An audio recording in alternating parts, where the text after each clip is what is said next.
Paul. Je crois que c'est dans Galates chapitre 2. D'abord, au premier chapitre, Paul écrit ceci au verset 11. Je vous déclare, frère, que l'évangile qui a été annoncé par moi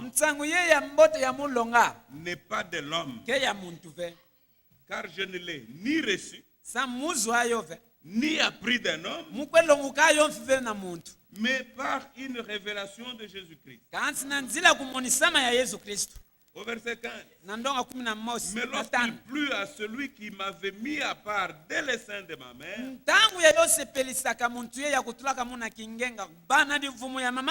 et qui m'a appelé par sa grâce, de révéler à moi son Fils, afin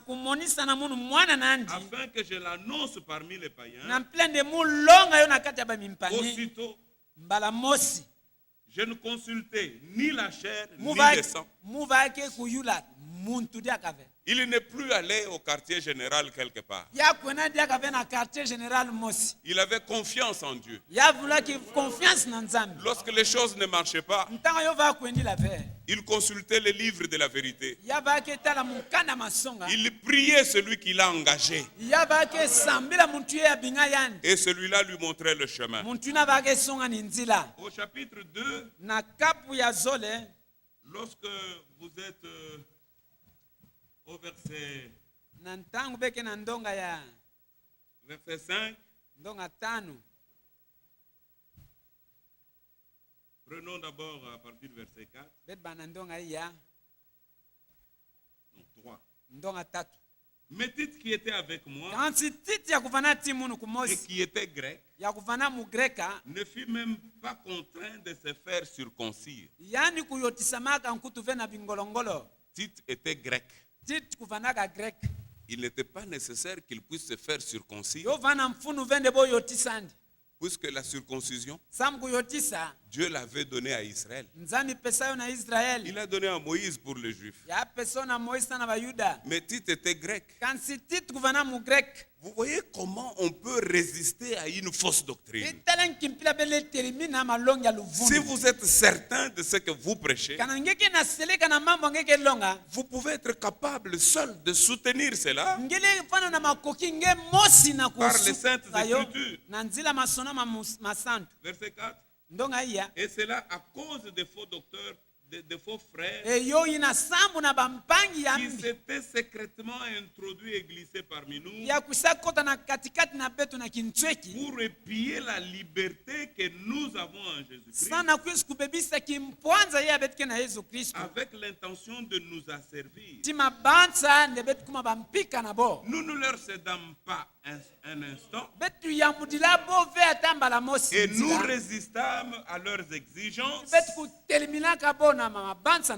que la vérité de l'évangile soit maintenue parmi nous. Ne faites pas de compromis dans l'évangile. Gardez cet évangile dans sa pureté. Bien-aimés frères, lorsque Dieu nous a appelés, nous n'avons pas tous le même don. Nous n'avons pas tous la même façon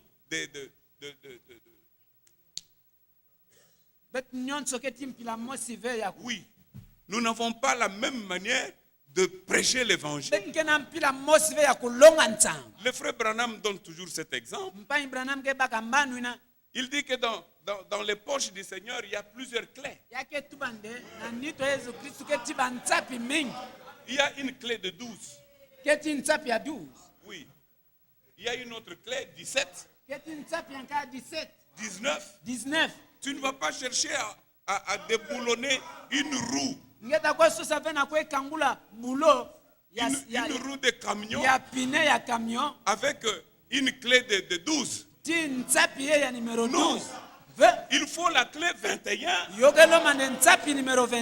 La clé 22. Et toutes ces clés sont dans les mains du Seigneur. Si nous sommes ici En pleine nuit, il y a les ténèbres dans cette salle. Une ampoule de 20 watts s'allume là-bas. Elle nous éclaire. Est-ce que nous ne serons pas contents? Nous serons contents puisque nous étions dans l'obscurité et la lumière est venue. Amen. Amen. Mais il y a des ampoules de 100 watts.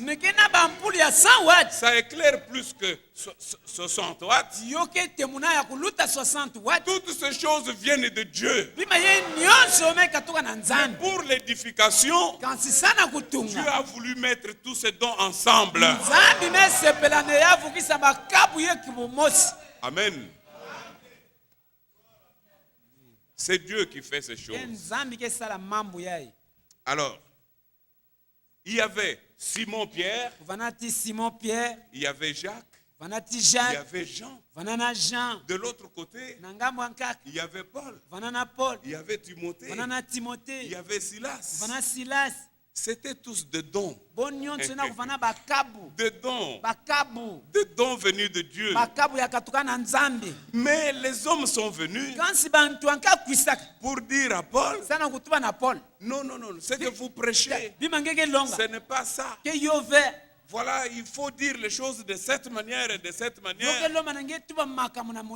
Paul, qui était instruit par le Seigneur, n'a pas cédé un seul instant. Il était sûr de ce qu'il avait reçu. Maintenant, bien mes frères, on essaie d'avancer au verset 7. Non, 6. Ceux qui sont les plus considérés, quels qu'ils aient été jadis, cela n'importe pas. Dieu ne fait point de favoritisme.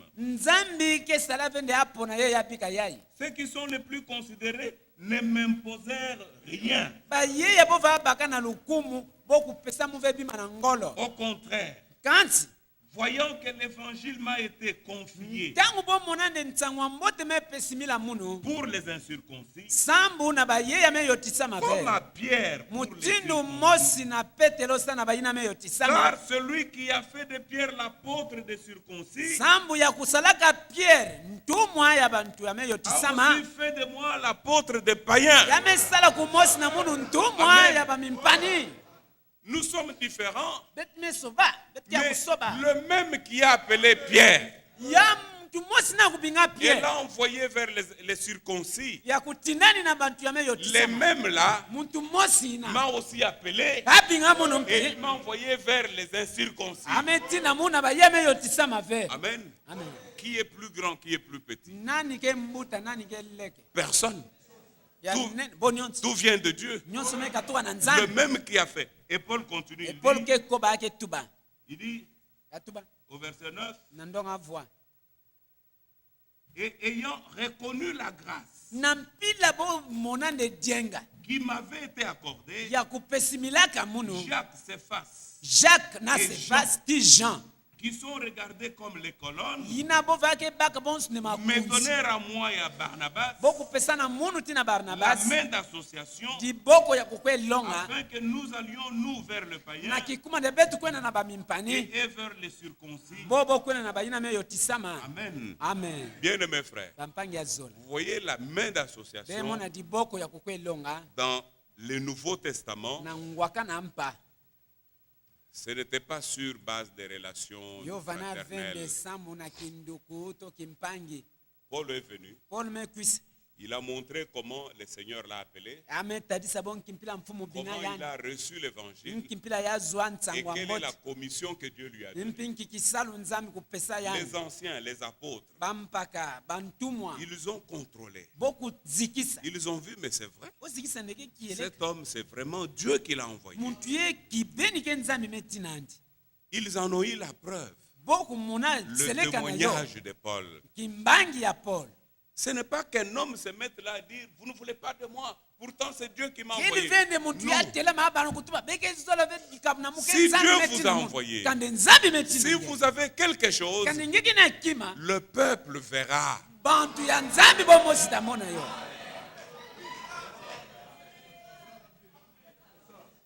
Le peuple verra. Bantu libuto ya nzambi tamona. Donc il faut être appelé. Yokelo mantete ntete ngebingama. Il faut être appelé. Ngebingama. Amen. Amen. Nous avons d'autres témoignages. C'est dans l'Ancien Testament. Je vais aller un peu vite pour que je puisse aborder mon sujet. La préoccupation qui est sur mon cœur. Je crois que c'est dans 2 Rois. Oui. Dans 2 Rois. Dans 2 Rois, au chapitre 10, si je ne me trompe pas, oui. Ici, il y a une histoire merveilleuse.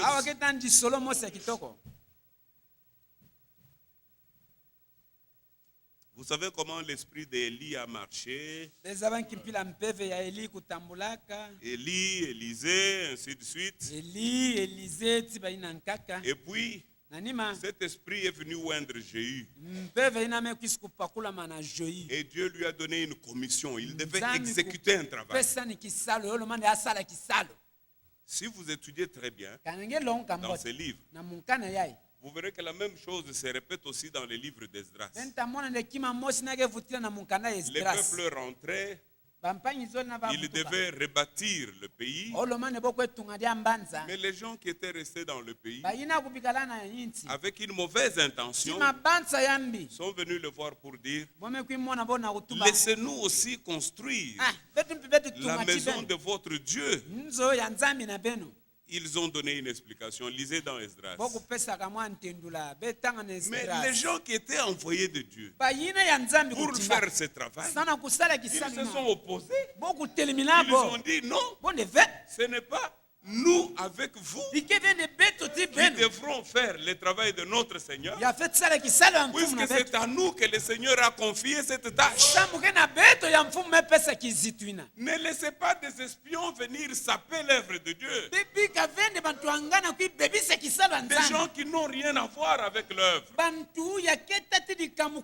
Vous le recevez au milieu de vous. Puisqu'ils ont beaucoup de moyens financiers, ils vont faciliter beaucoup de choses. Entre guillemets, frères, l'œuvre de Dieu a besoin de finances. Oui, cette salle, vous l'avez louée à cause du beau sourire de notre frère. Il est allé, il a souri et on lui a donné la salle. Non, il faut l'argent. Mais ne vendez pas votre droit d'aînesse. Ne mettez pas de côté la commission que Dieu vous a donnée. Si les hommes ne vous donnent pas ces choses-là, le Seigneur vous les donnera.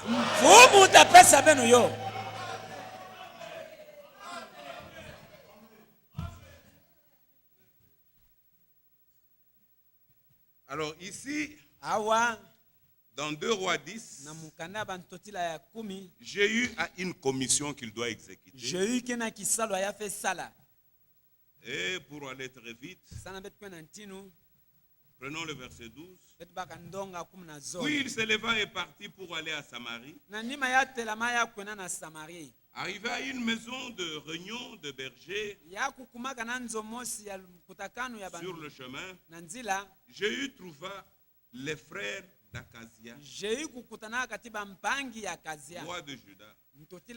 Et il dit: qui êtes-vous? Ils répondirent: nous sommes le frère d'Akazia, et nous descendons pour saluer le fils du roi et le fils de la reine. Jéhu dit: saisissez-les vivants. Et ils les saisirent vivants, et ils les égorgèrent au nombre de 42 à la citerne de la maison de réunion. Jéhu n'en laissa échapper aucun. Lisez dans 2 Rois, vous comprendrez quelle était la mission de Jéhu. Il devait exterminer toute la postérité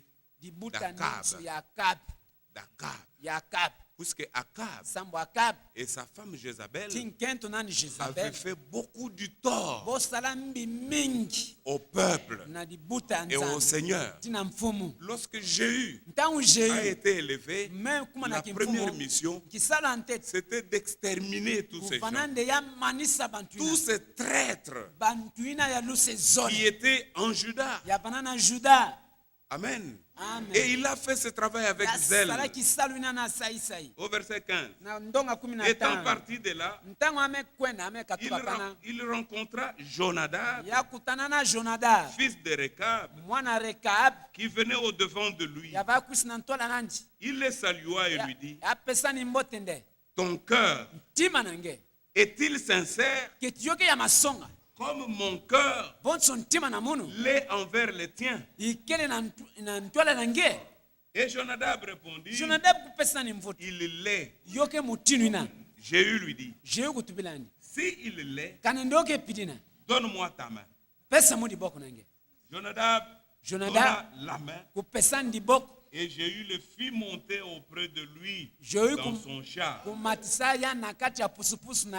et dit: viens avec moi et tu verras mon zèle pour l'Éternel. Et il l'amena ainsi dans son char. Voyez, pour une œuvre. Dans l'Ancien Testament, Jéhu, qui était l'envoyé du Seigneur, a trouvé un partenaire dont le cœur était sincère, comme le cœur de Jéhu était sincère vis-à-vis de lui. Il n'y a pas d'hypocrisie, il n'y a pas de traîtrise. C'est dans la sincérité, dans la confiance mutuelle, avec les mêmes ailes. Je vois ces ailes dans mon frère Gabi. Je vois cet amour pour servir le Seigneur, cet amour pour rester dans la vérité. Je lui dis: frère, marchons ensemble. Amen. Marchons ensemble. Puisque le même esprit qui est en toi, le même zèle, la même sincérité. Servir Dieu sans, comment on dit, sans arrière-pensée. Beaucoup sont entrés dans l'œuvre, dans les services divins, pour plusieurs motifs. Mais lorsque je vois la sincérité, je vois tout est clair. Je ne vois rien qu'il cache derrière sa tête. J'ai dit: Dieu m'a appelé. Je vois que Dieu a appelé aussi cet homme. Alors frère, servons le Seigneur ensemble. Amen. Ne les faites pas pour des motifs différents. Servons le Seigneur dans la sincérité.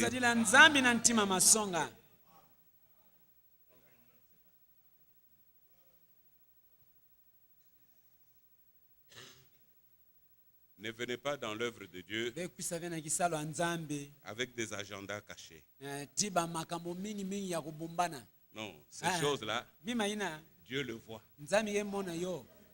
Et vous ne serez jamais bénis. Amen. Que le Seigneur vous bénisse. Ça, je parlais brièvement, puisque c'était une réponse qu'il fallait donner. La main d'association s'est fait sur des bases bibliques. Vous avez les mêmes ailes pour servir le Seigneur, le même amour pour la vérité. Vous avez la sincérité. Vous ne voulez pas profiter de votre frère et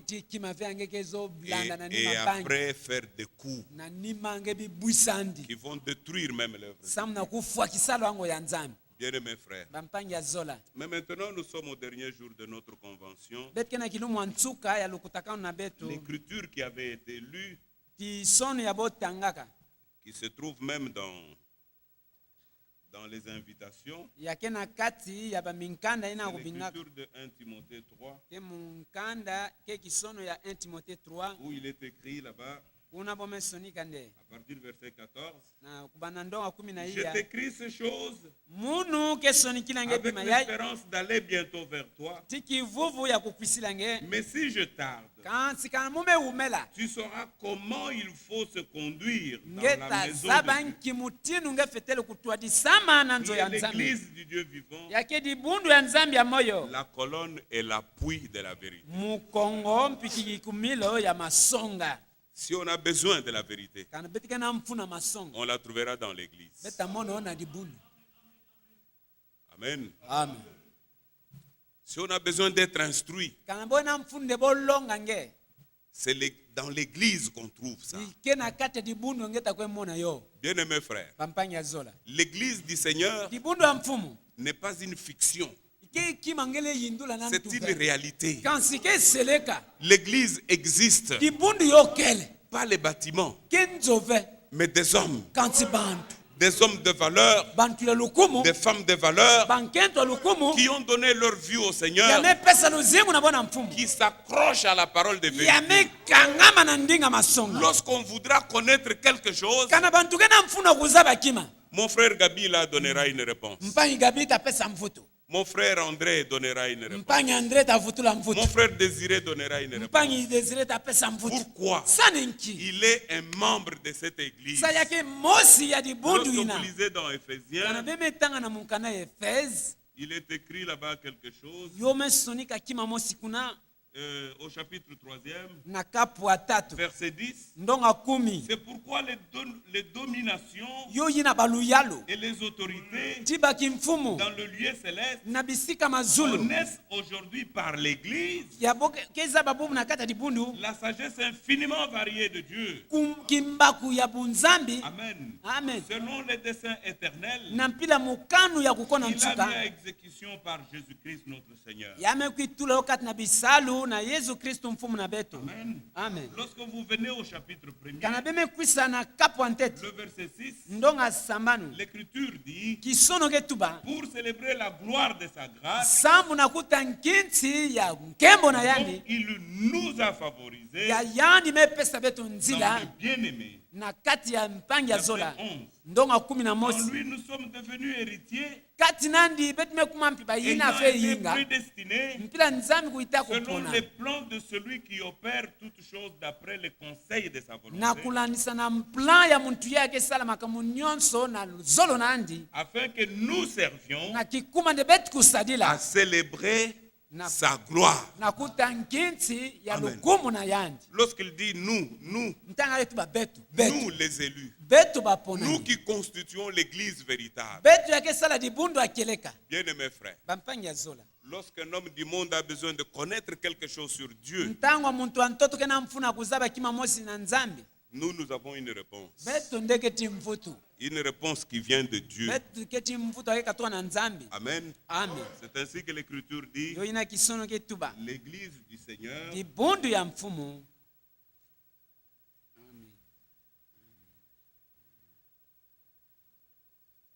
qui est la maison de Dieu, yakele nzo ya nzambi qui est l'église du Dieu vivant, yake nzo ya nzambi ya la moyo colonne et Mukongo. l'appui de la vérité. mpiki yikumelo ya masonga Lorsque vous lisez en amont, kana beme tanga na zulu Paul est en train de donner Paul des que- instructions, Paul ke na kupesa ndong sila même sur la marche de l'église, na ina ke tadila kutambula ya dibundu comment l'église fonctionne, inkimpila dibundu fetele kusala bisalu comment même les charges dans l'église na ke tadila sont confiées aux hommes. ya bome pesa bofe pesa na bantu. Paul donne tout ça Paul ke pesa ndong sila na à nyonso ina Timothée. na Timothée Mais dans la deuxième épître, kansi na munkanda zole na munkanda ya zole au chapitre 3e, je crois, na kapu ya tatu mubanza là il est écrit kuno mesonika le verset 13. ndonga 13. Mais les hommes méchants et imposteurs avanceront toujours plus dans les mal, kansi bantu ya makasi mpi ya mvindu takutambulaka na ntwala na mambi égarant les autres et égarer eux-mêmes. Toi, demeure dans les choses que tu as apprises et reconnu certaines, sachant de qui tu les as apprises. Dès ton enfance, tu connais les saintes lettres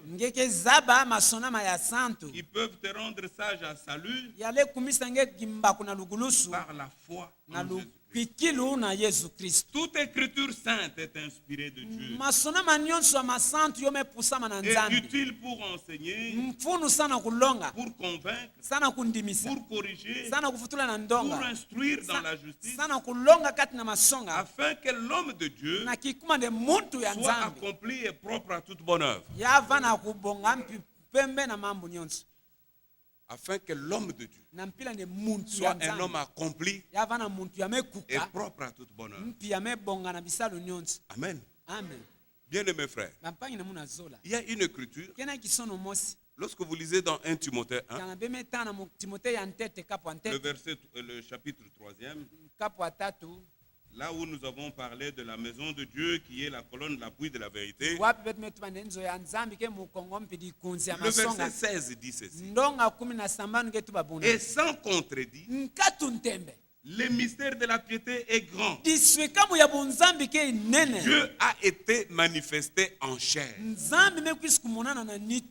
justifié par l'Esprit, vu des anges, prêché aux nations, crié dans le monde, élevé dans la gloire. Le mystère de la piété. Ça aussi, dans la véritable église du Seigneur, ce mystère doit être établi clairement. Dieu manifesté en chair. C'est qui? Le Dieu qui a été manifesté en chair. Bien aimé frère, dans tout l'Ancien Testament, aucun moment Dieu n'a été manifesté en chair. Lorsque Dieu apparaît à Moïse, c'était dans une théophanie. Il va chez Abraham. Dieu n'était pas manifesté en chair. Chez Abraham, non frère. C'était une promesse.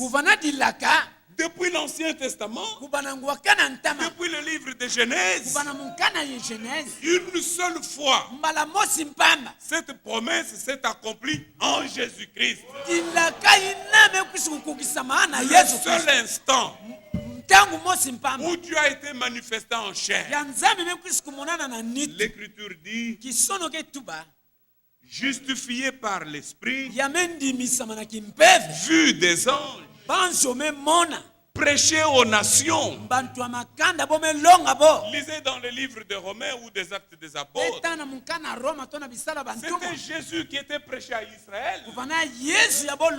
Et les Juifs ont rejeté ces messages. Paul leur a dit, ces messages que vous avez rejetés, moi je l'amène chez les nations et ils se réjouiront. Et aujourd'hui, lorsque nous écoutons ces messages, nous sautons de joie. Oui, puisque le salut de Dieu, qui est Jésus-Christ, est venu à nous. Oui, bien-aimés frères. Mais cette vérité, le mystère de la piété, ça doit être établi dans l'Église. À quel moment il est entré dans la chair? Pour quelle raison devrait-il être manifesté en chair? Hier, je crois, il y a un frère qui a parlé de la rédemption. Oui, le Rédempteur, le seul Rédempteur dans l'Ancien Testament, c'est Yahweh. Il est le seul Rédempteur. Le seul qui soit en mesure de racheter l'homme. Aujourd'hui, il y a une grande confusion. Je ne vais pas continuer sur cet élan-là. Sinon, je vais parler de la rédemption.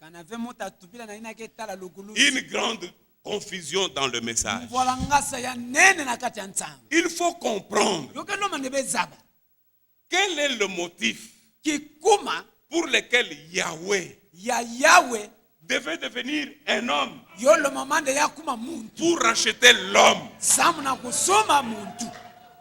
Il faut se poser des questions et trouver des réponses dans la Bible. Amen. Bien aimé frère, après la chute en Éden, mais celui qui devait gérer cet héritage, il l'a vendu. Le diable, c'est un tricheur. Il est venu tromper et l'homme a laissé tomber son héritage. Mais le propriétaire, c'était qui? C'était Dieu lui-même. Lorsque vous lisez dans les livres de Lévitique, vous verrez qu'il est écrit, si vous prenez à partir de Lévitique 25, presque dans chaque chapitre, il est parlé de la rédemption. Il fallait un rédempteur. Et l'Écriture dit son plus proche parent. Son plus proche parent. Pour racheter ce que son frère a vendu à autrui. Il y a beaucoup de choses à dire. Puisque la loi sur l'héritage, c'était vraiment bien vivre en Israël. En respectant ces lois-là. Moi j'ai un frère. Il a vendu notre bien familial. Ce n'est pas le seul bien. Et je l'ai perdu pour toujours. Cet héritage-là. Mais si je vivais en Israël, après un certain nombre d'années, si je peux trouver un frère, mon plus proche,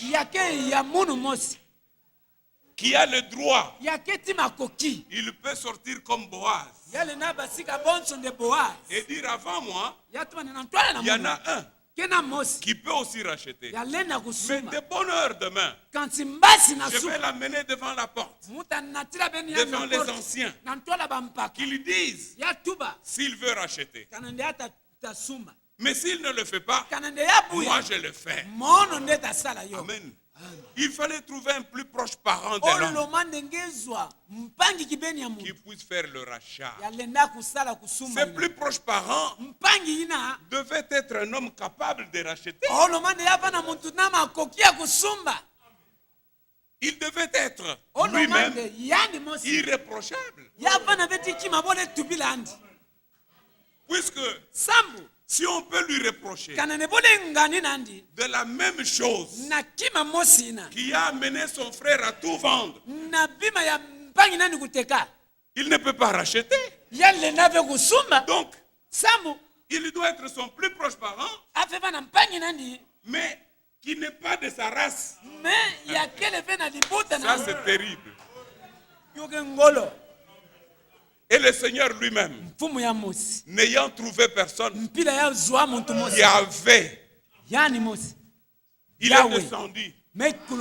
Et la Bible dit, c'est pourquoi Christ entrant dans le monde dit, tu n'as voulu ni offrande ni sacrifice, ce qu'on offre pour le péché, mais tu m'as formé un corps. Je viens, ô Dieu.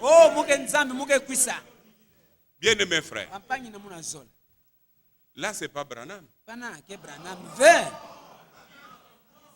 Là c'est pas Branham. Lorsque Dieu a été manifesté dans la chair, ce n'était pas William Branham. C'était Jésus-Christ. C'était Jésus-Christ. Notre Seigneur. Il y a un frère qui disait ici hier que je l'aime beaucoup. J'aime beaucoup Jésus-Christ. Je crois que c'était le frère André.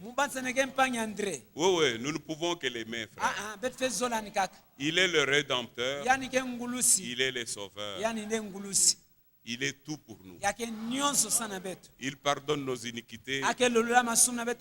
Il guérit nos maladies. Ça c'est vrai. Hein? Puisque ne venez pas ici écouter ces choses et puis repartir malade. Croyez pendant que vous êtes assis. Plus vous recevez la parole, Dieu vous délivre aussi.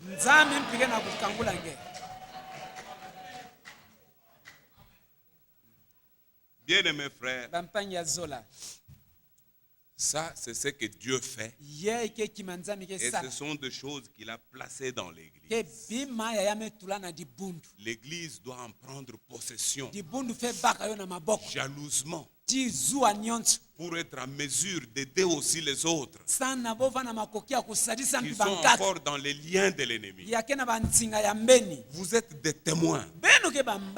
Recevoir de telles choses et les garder pour vous-même, moi je crois que c'est un péché.